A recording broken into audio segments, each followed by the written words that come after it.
Well, hello, my friends, and welcome to another episode of Ending Physician Overwhelm. Today, we're going to be talking a little bit about the thought model again, which I haven't talked about for a little while, but we're also going to be talking about overwhelm.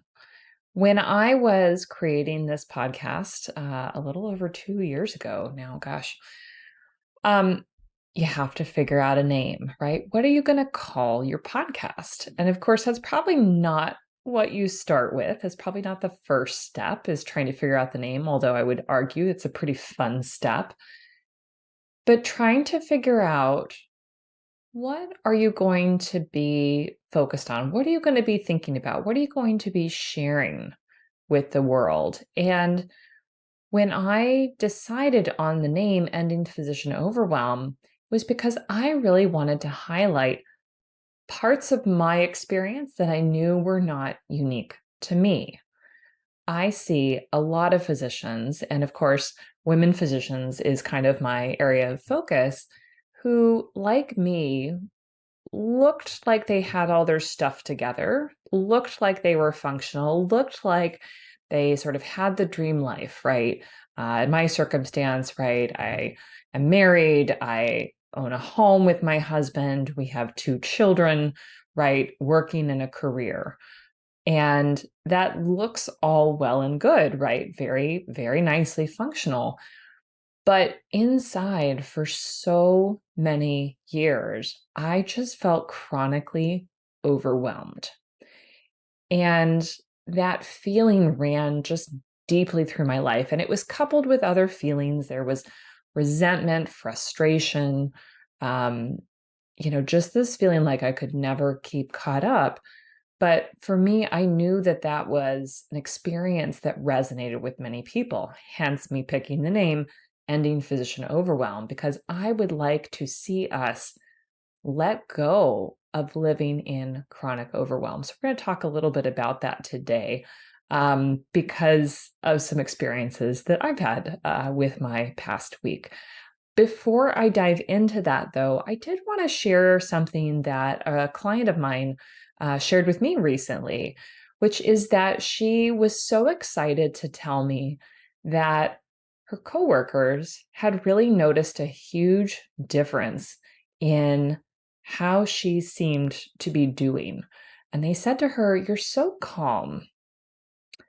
And this really stood out to her because, of course, she, like me, inside has felt chronically like a very anxious, overwhelmed person. And in working together, she had developed more skills where she felt more calm, she felt more settled, and it was showing up on the outside, right? It was noticeable to others. And to her, I think that was a little extra bit of a boost to not only feel more calm, to feel more centered, to feel more, I don't want to say in control, because of course, as perfectionists, we often feel like we have to wrestle control, but just more as though she could manage it. Maybe that's the best way. She could manage the challenges that were coming to her, which is very different from feeling anxious and overwhelmed. So I wanted to share that little bit because when people ask me, what do clients get from working with you? Why should physicians come and work with you? It's a little hard for me to articulate what it is that they get because I don't focus on charting. I don't focus on building your dream practice. I don't focus in this podcast on, weight management and improving your health.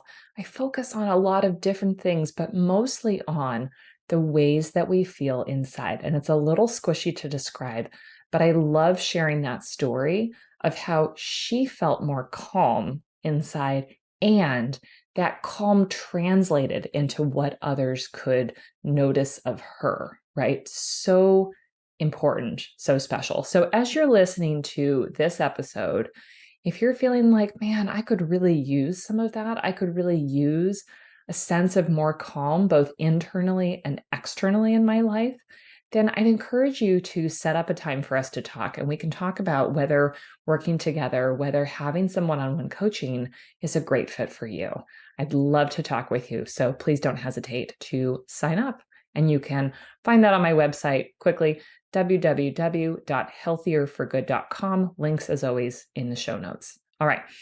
So let's dive into today's episode. If you're watching me on YouTube, I'm trialing out these new glasses. And so you can let me know. I don't know. They're a black cat's eye. They're really fun. I have excellent vision, but I have eye strain. So I'm trying to reduce that. It turns out staring at computer screens all day, every day, and then at home, but under fluorescent lights at work, it's not so great for your eyes. So I'm trying to fix that by not only wearing some glasses to reduce some eye strain, but also doing the things I need to do to manage my dry eye. Fun times for people in their 40s. I digress again. Today, we're going to be talking about the relationship inside what's called the thought model, specifically really focusing on what I think are the three most key components. So if you're not familiar with the thought model, I have definitely described it before. It comes out of my training as a coach through the Life Coach School. And that thought model is also based on or influenced by Byron Katie's The Work. If you're familiar with Byron Katie, she has these series of questions that are really designed to analyze our thoughts. And the creator of the Life Coach School, Brooke Castillo, then went and created what's called the thought model, which is, I'll say it's kind of it's a more detailed but yet easier model for how to apply the concepts shared in the work. So just to say that I didn't invent any of these tools, and these tools are influenced by other tools. But what the thought model shows us is 5 parts of any situation that are going on, mostly focused around our internal and external experiences. So it has 5 letters to it: C for circumstance, T for thought, F for feeling or emotion, A for action, and R for result, right? So we've got a circumstance, a thought, a feeling, an action, and a result. Most of the time, when we're going through our day-to-day, we observe something. We might hear someone say words to us. We might see something happen. We might be having a conversation with someone. We might log into Epic and see our schedule, right? There are things that we observe, and that is the circumstance. So it is facts on a page or something that you've heard someone else say, something that is observable, something that she talks about in a court of law. Most people would agree that, yes, that is the schedule that I can see when I log in for this day. Those are words that we all heard this person say, that kind of thing.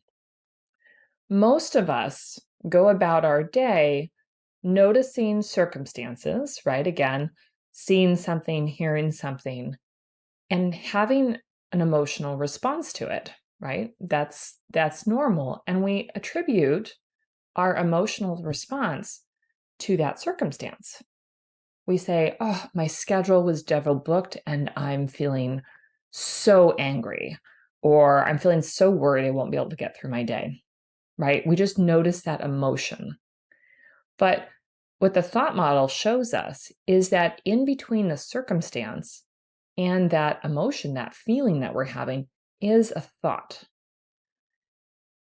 And it's important that we recognize that part of it. I often really focus on the thought, feeling, action components of the model, because if the circumstance just creates the emotion, that should be universal, right? Everyone should have the same emotion in response to the circumstance, but clearly that's not true, right? If we look at logging into the Epic schedule, right, and seeing that you've been double booked, many of us might look at that and feel overwhelmed, crestfallen, angry, resentful, right? How dare they? Someone else might log into that same schedule, see that same schedule where they've been double booked, and they might have the thought, great, I'm going to be busy today. Great. I'm going to hit my revenue goal or my RVU goal or something like that. Great. I'm so glad that they put that family on my schedule because I really needed them to get in and I didn't know where they were going to go. Great. Mrs. Jones is always really late. I'm so glad that I'm overbooked. So that way I can keep moving and she'll have time to get in a room because she's always late and it's important that I see her, but she's always late and that drives me crazy, right? People can have a different emotional response to the same circumstances. And it's really our thoughts about the circumstance that creates our emotional reaction. So if I'm feeling overwhelmed when I look and I see that I'm double booked, I'm connecting it to past experiences where I felt like I didn't have enough time to address what I needed to address with my patients, or they didn't have enough time to tell me what was going on. We didn't have enough time to do all the things. I might expect that that means I'm going to be really behind. Maybe I've got something later in my day that it's really important for me to get to. And I'm just feeling like, oh, God, it's going to be really hard to stay on time. And I'm going to have a really difficult time, making it to my son's soccer game or whatever that is. We have different thoughts that create our different emotional states in response to the thing that we see. This is really critical to understand, which is why, I talk about it quite frequently because we do have control over our thoughts and therefore we do have control over our emotions. Although when we are used to having a certain thought or a certain set of thoughts, and we are used to feeling a certain emotion in response to the same set of circumstances, it takes some work. And it is often an experience where we have an immediate emotional response, right? It's a well-worn pathway. It happens in microseconds in our brain in response to a stimulus or circumstance. We have the ability to learn how to notice that conditioned emotion, to slow ourselves down, notice the thought that's attached to it, and decide, I'm going to practice thinking something new here. But when we are really doing this work, just to understand that our very fast conditioned responses may still happen. They're probably still going to happen. We don't need them to go away in order to make huge progress, right? Because they're so well worn, right? That pathway is a deep rut. And we can have that immediate response, but we can quickly pivot out of it when we are doing this work because we know how to check ourselves. I'll walk through a little bit more of the model, but then we're going to come back to some examples and I'm going to share a little bit of my experience this week. So we've got a circumstance. We have a thought that may be conscious or subconscious, right? And it can flash through really quickly. It's not something we usually pause and think about, but it happens very quickly. And that creates an emotional response in us. And an emotion, I like this definition, is not everybody's going to like this, a vibration in your body. That can be some physical sensations to it. It can be just, just a tightening of your sympathetic nervous system, or conversely, a relaxing of, stimulation of your parasympathetic nervous system, right? Think about emotions that you feel strongly in your body, right? You might have, clenched jaw when you are feeling frustrated or resentful. You might have a falling or a sinking sensation in your belly, right? When you are feeling anxious, or you might suddenly feel sweaty, right? These are, I don't know, you wouldn't call them emotional or, vibrational sort of sensations in your body, right? You can notice them, even if you're not attaching a word to them. So we have that emotional response, that feeling, and then what happens? Right? Then we have actions that come out of that. And again, they can be, intentional actions, or they can just be kind of default actions, right? When I'm feeling frustrated and resentful, I'm going to be snippy and short with people. I'm going to, be more sarcastic with people, right? I might write things in such a way that it's not usually the way that I would write down. I might be much more flippant, or I don't usually use the word, patient refused. I usually say patient declined. But I might say patient refused to get this thing done. We have a feeling and we have actions that come out of it. Sometimes we might find ourselves eating or reaching for alcohol, right? When we are feeling a certain thing. We might, stomp around. We might lay down. We might have a number of different actions that we take or actions that we don't take in response to an emotion, a feeling. And then the final part of the thought model is the results that happen, right? What are the things that result from ultimately the actions that we took or we didn't take? We want to really highlight often the circumstances, the feelings, and the results, right? Well, my schedule was overbooked and I was feeling really anxious or really frustrated. And so I didn't get any of my notes done, right? I'm not alone here. And you're not alone here. Those are the parts that are very easy to notice. But when we step into the thought model and really look at it, and especially highlighting attention to the thoughts, the feelings, and the actions, that's where we have the most maneuverability. So let me talk a little bit about what was going on for me this week. There were a number of circumstances. We are, as I'm recording this, just now into August, but between my husband and I, the kids have been out of camp, which they're normally in, for 4 weeks. So we had some vacation weeks that were kind of oddly placed, Wednesday to Wednesday. So they weren't in camp for those 2 weeks. And then I'm going to blame my husband for this. For some reason, he thought it would be a good idea to not sign up for camps those other 2 weeks. I don't think we'll be doing that again, but that's how it worked out this year. And so what that meant is for the 2 weeks that we were not on vacations, that we needed to be tag teaming childcare. And thank goodness to my mom. Mom, I love you so much. My mom listens to just about every episode, so I'm sure she's going to hear this. This is a family affair. My mom so graciously stepped in and, as always, helped us with the childcare. But again, we had basically 4 weeks in a row with no structured sort of school or camps. And it's just a hard circumstance. So there was that going on. Lots of people have been out of my office. It's a tiny office that I practice medicine in, but it's just created a little extra work. And I don't normally have to cover anyone's inbox, which is glorious.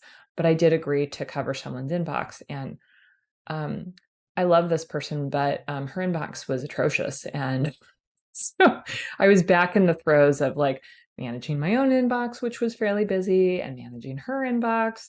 And it was really hot here. Like there's just kind of a lot of things going on. And I found myself this week, which is the fourth week of these 4 weeks, just feeling really run down and with a very familiar emotion of feeling overwhelmed, just completely overwhelmed.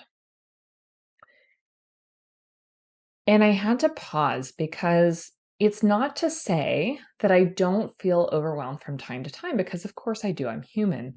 But I hadn't felt that sort of chronic overwhelm sensation that lasted all week and has been sort of, I don't know, dragging out for the last several weeks leading into this week. I hadn't felt that kind of run down in quite some time.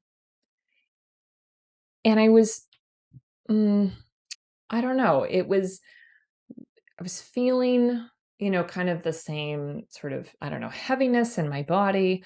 I was feeling the same, hamster wheels spinning in my brain where it was hard to think.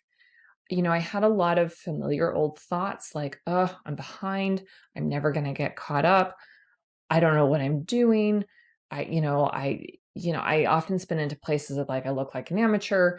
I'm so behind, right? A lot of really old thoughts. And again, not to say that I never think those thoughts anymore, but it just was such a yucky and unfortunately quite familiar feeling, but one that I have been separated from for, a good chunk of time, thankfully. And what happened, right? I was snippy with people. I interpreted other people's snippiness in not a very helpful light. I was over focused on tasks and work and chores rather than trying to be present with my family. I think that generally speaking, I try and keep present with my patients. I'm not perfect, right? Of course, when I'm overwhelmed, um, but I don't leave very much behind for my family.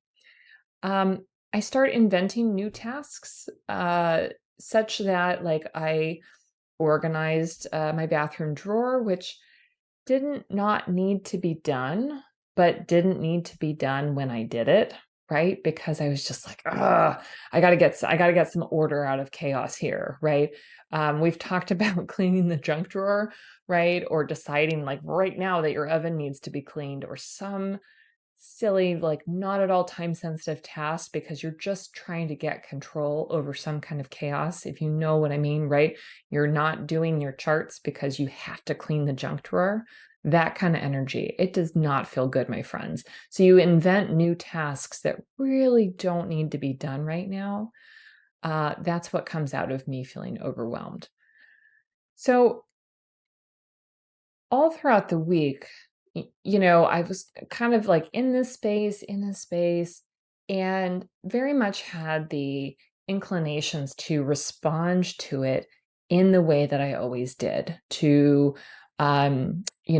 overeat at nighttime, just kind of like mindlessly snack, um, watching crap on YouTube. Although this week I was tuning in to catch up on the gymnastics at the Olympics, which have just been amazing. And man, I'll tell you, if you want to cry, like if you really need to ugly cry and like be emotional, just watch some of the Olympics, man. Like that just what a good positive thing. You see all these people working so hard. Anyway, that's a tangent. I'm gonna stop there.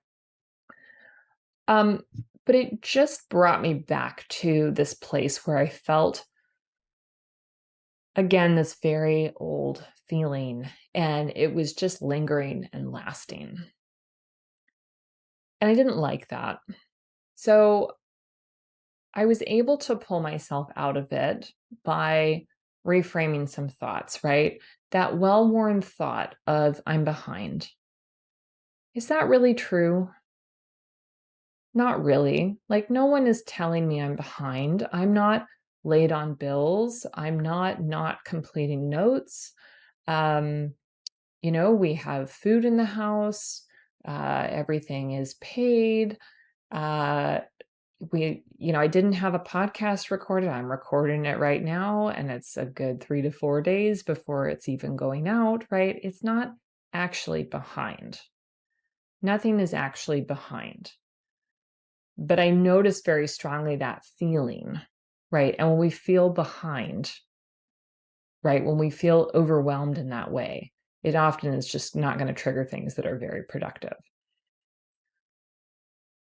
Learning how to recognize these old ways of being, and that includes old thought patterns, it includes emotions that you get stuck in historically. Again, for me, like overwhelm, anxiety, frustration, resentment. There was a little resentment going on this week, I'll tell you. When we get stuck in those things and we know that experience, that's a time to use these tools to dig in and really feel what's going on? What's going on? Why am I feeling this way? Okay, I'm having these thoughts. I'm having these thoughts that I'm behind. Yeah, that makes sense. I haven't had very much of the, um, the sort of time to myself to work on podcast and some of the writing work that I do because I've had the kids in the times that I'm not in clinic. Yeah, it makes sense that I'm feeling like I'm having to squeeze things in on the margins.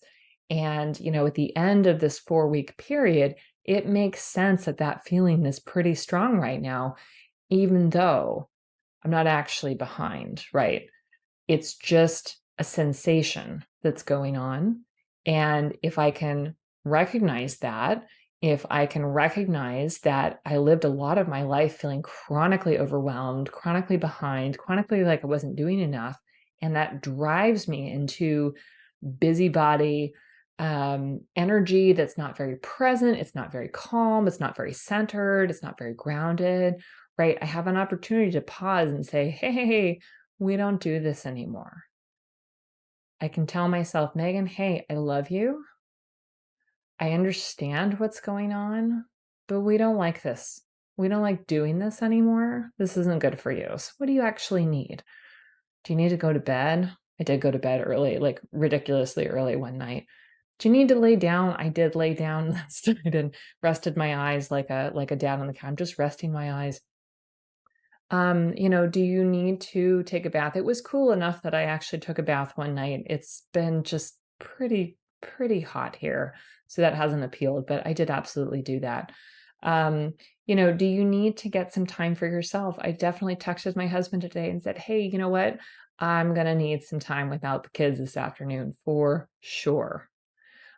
We have a date night planned. Again, thank you, Mom. Love you. But I was like, you know what? I need some time to myself where the kids are not telling me that they're bored, where they're not moaning at each other and hitting each other or wrestling or asking for food, any of the other things, right? I need some quiet time. And I'm going to take some quiet time. But first, I thought, you know what? I'm going to describe what's been going on in this podcast because I know that I am not alone. So, when you notice an emotional state that is going on that is not one that you enjoy, that you are used to feeling and you are used to getting stuck in, pause and think, what are these thoughts? What are the thoughts going on? What are the sentences in my brain right now that are leading me down this well-worn pathway? And are they really true? Are they helpful thoughts? Do I want to keep thinking these thoughts? Or when they happen, or when I notice the emotion, can I stop? Can I pause and choose to think something else? We might also be further down the chain when we notice actions that we're taking, right? Things that we are doing or not doing in response to an emotion. Can we pause? When I notice that I'm not being present, when I notice that I'm inventing new tasks that really are not at all time sensitive, not at all important, can I stop and say, oh, yeah, here's that feeling again? That feeling is making me think that I need to do this right now. Okay, what is going on, right? Get curious about what's going on so that you can decide to get unstuck. You can decide to take a new pathway. That's how we get to this place where, looping back to my client, where her colleagues notice that she is more calm. She feels more calm inside because she has gotten curious and has been able to understand what's going on with the circumstances that trigger a thought, the thought that creates an emotion, a feeling in us, the feelings that drive the actions that we take or we don't take, and that produces the result that we get.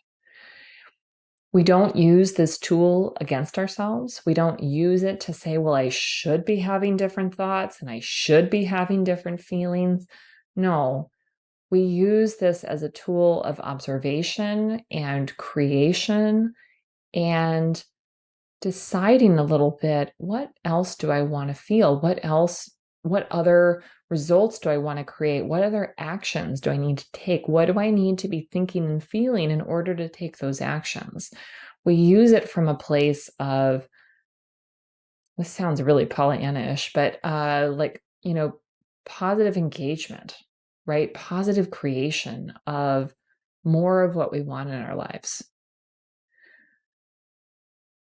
So next time that I feel overwhelmed, when I'm feeling that chronic sort of part of it, not the occasional overwhelm, right? We're all allowed to feel that. But when I notice, ugh, here's that feeling again, and I feel stuck in it, right? I have another opportunity to pause, to slow down, say, okay, all right, I see you, circumstances. I see you, well-worn thoughts. I don't like doing this anymore, right? I don't like, well, I do like the result of having a clean junk drawer, but I don't like anger cleaning the junk drawer, right? I want to do it in a different way. Um, I don't want to be avoiding tasks, and I don't want to be snippy with my family. I don't want to not be present with them. Okay, well, in order to avoid the feeling of overwhelm, I might need to take more breaks. I might need to put in some more self-care, especially when I know that there's going to be some weeks where we're going to all be together, right? I might need to plan some more things in there.